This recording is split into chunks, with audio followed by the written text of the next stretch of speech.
In Brazil, after a long drought, a sandstorm hit the state of Sao Paulo, swallowing several cities. It is reported by Swords Today on Tuesday, September 28. The publication writes that there was a large amount of dust in the cluster due to prolonged rain and forest fires. As a result, a cloud of red dust swallowed the city in the state of Sao Paulo, causing panic and anarchy.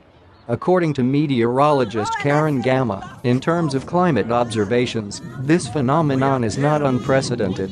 It occurs regularly, but this time it happened on a larger scale. It hasn't rained in 3 months, he said. The soil is very dry. At the same time, we know that the number of fires has increased.